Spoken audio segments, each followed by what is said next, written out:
नमो भगवते वासुदेवाय नमः। जय श्री राम। रामायण कथा अरण्यकांड भाग 11 स्वर्ण मृग। सीता की इच्छा से इस अद्भुत मृग को पकड़कर आश्रम में रखने की हुई। अत्वे राम को पुकारते हुए बोली, हे आर्यपुत्र, आप और लक्ष्मण शीघ्र आइए। देखिए कितना सुंदर और अद्भुत स्वर्ण मृग यहाँ विचरण कर रहा है। उस माया मृग को देखकर लक्ष्मण को संदेह हुआ और उन्होंने राम से कहा, तात, मुझे ऐसा प्रतीत होता है कि हमें छलने के लिए इस मृग के रूप में स्वे इच्छा रूपधारी मारीच ही आया है। हे जगतपति, इस भूतल पर कहीं भी ऐसा विचित्र रत्न में मृग नहीं है, अतः निस्संदेह ये माया ही है। लक्ष्मण को बीच में ही रोकते हुए सीता राम से बोली, हे नाथ, ये मृग अत्यंत सुंदर है, इसने मेरे मन को मोह लिया है।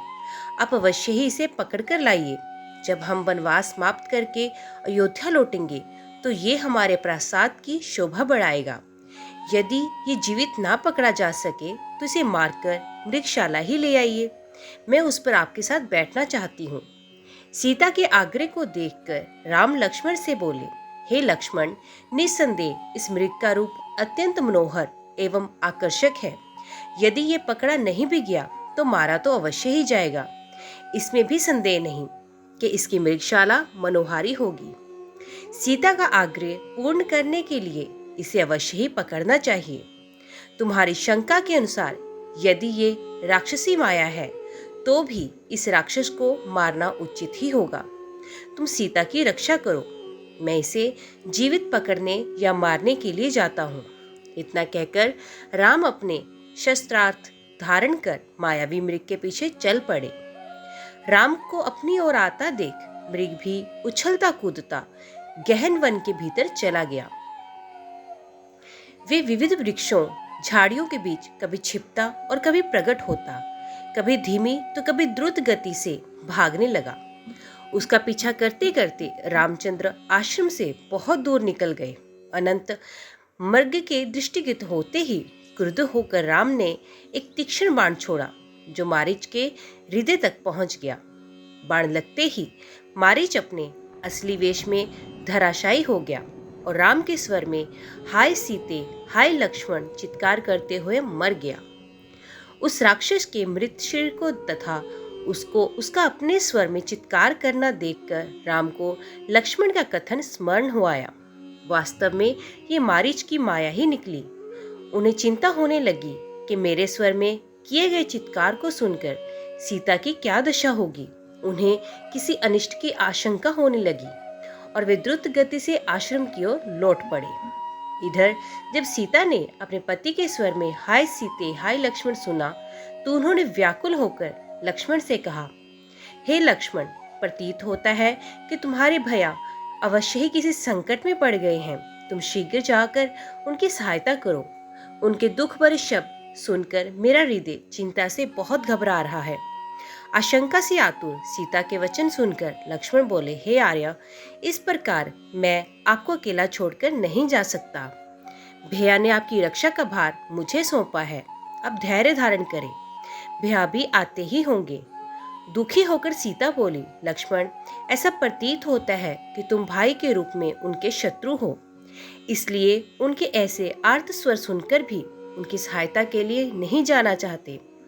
जब उनको ही कुछ हो गया तो मेरी रक्षा से क्या लाभ। इस प्रकार कहते हुए उनके नेत्रों से अश्रुधारा बहने लगी। सीता की ये दशा देखकर लक्ष्मण हाथ जोड़कर बोले, देवी, आप व्यर्थ ही दुखी हो रही हो। संसार में ऐसा कोई भी देवता, दानव, मनुष्य, गंधर्व नहीं है जो भैया के पराक्रम का सामना कर सके। मायावी राक्षस नाना प्रकार के रूप धारण करते हैं और विविध प्रकार की बोलियां बोलते हैं, अतः आपको चिंता करने की आवश्यकता नहीं है। आप तनिक प्रतीक्षा करें, वे आते ही होंगे। लक्ष्मण के तर्कयुक्त वचनों ने सीता के क्रोध को और बढ़ा दिया। वे बोली, लक्ष्मण, मैं तुम्हारे मनोभावों को भली भांति समझ रही हूँ। तुम राम के ना रहने पर मुझे पा लेने की लालसा लेकर ही वन में चले आए हो। मैं तुम्हारी दुष्ट इच्छा को कभी पूरा नहीं होने दूंगी।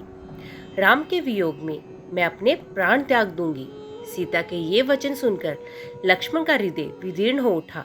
वे बोले, देवी, मैं आपकी बातों का कोई उत्तर नहीं दे सकता। स्त्रियों के द्वारा ऐसी अनुचित और प्रतिकूल बातें मुंह से निकालना कोई आश्चर्य की बात नहीं है, क्योंकि संसार में नारियों का ऐसा स्वभाव प्राय देखा जाता है। आज आपकी बुद्धि भ्रष्ट हो गई है, जो आपने अग्रज की आज्ञा पालन करने वाले अनुज पर ऐसा दुष्टतापूर्ण लांछन लगा रही हैं। मुझे संशय हो रहा है कि आज आप पर अवश्य कोई संकट आने वाला है। वन के समस्त देवता आपकी रक्षा करें। वन के देवता इसके साक्षी हैं कि मैं आपके द्वारा ब्लात भेजा जा रहा हूँ। लक्ष्मण के वचन सुनकर सीता के नेत्रों से अश्रुधारा बहने लगी और लक्ष्मण उस ओर चल दिए जिधर राम गए थे। जय श्री राम। रामायण कथा अरण्य कांड भाग 12 सीता हरण। लक्ष्मण के जाने के पश्चात रावण को अवसर मिल गया। वे ब्राह्मण भिक्षुक का वेश धारण कर रावण सीता के पास आया और बोला, हे सुंदरी, तुम कोई वन देवी हो या लक्ष्मी अथवा कामदेव की प्रिया स्वयं रति हो। इस पृथ्वी पर तो मैंने तुम्हारे जैसी रूपवती लावण्यमयी युवती मैंने आज तक इस संसार में नहीं देखी। तुम कौन हो, किसकी कन्या हो और इस वन में किस लिए निवास कर रही हो? कहाँ ये तुम्हारा तीनों लोकों में सबसे सुंदर रूप, तुम्हारी सुकुमारता, और कहाँ इस दुर्गम वन में निवास?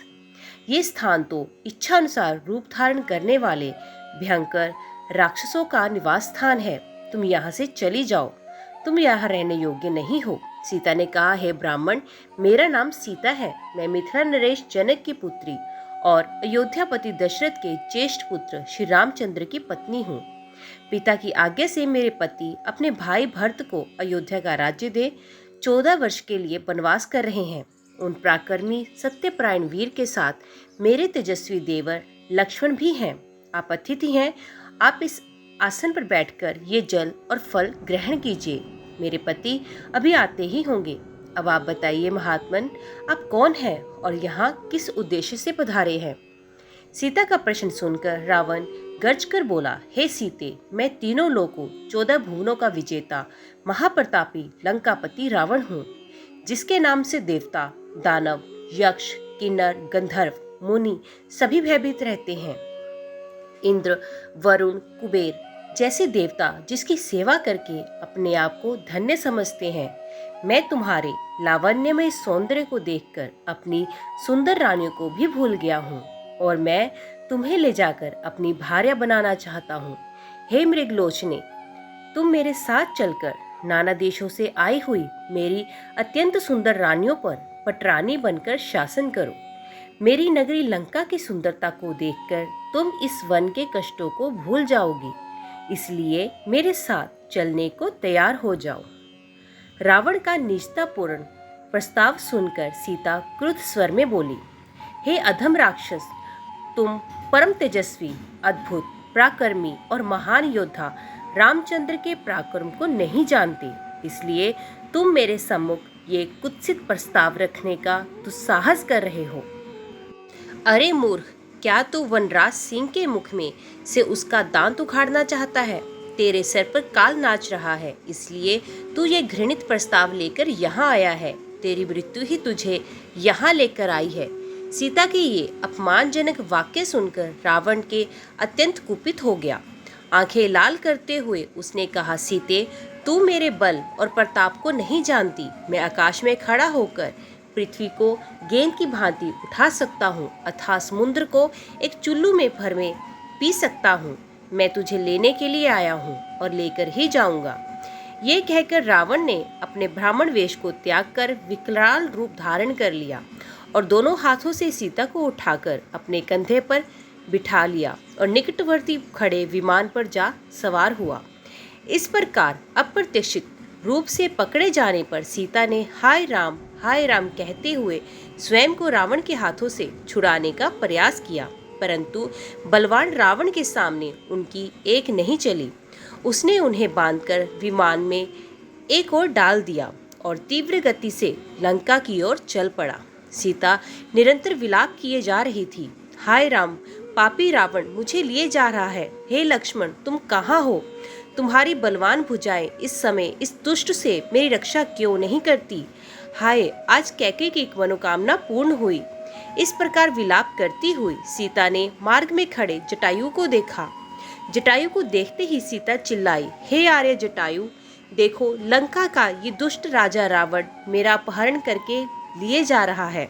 इस नराधम से आप मेरी रक्षा करने में आप असमर्थ हैं, क्योंकि ये बलवान है और अनेक युद्धों में विजय पाने के कारण इसका दुस्साहस बढ़ा हुआ है। आप रावण द्वारा मेरे हर लिए जाने का ये वृत्तांत मेरे पति से तो अवश्य ही कह देना। ओम नमो भगवते वासुदेवाय नमः। जय श्री राम। तो दोस्तों, आज की वीडियो में बस इतना ही। वीडियो पसंद आई हो तो वीडियो को लाइक और चैनल को सब्सक्राइब ज़रूर कीजिएगा। तो मिलते हैं अगले अध्याय के साथ। तब तक के लिए देखते व सुनते रहिए। जय मां कंजक, जय माता दी।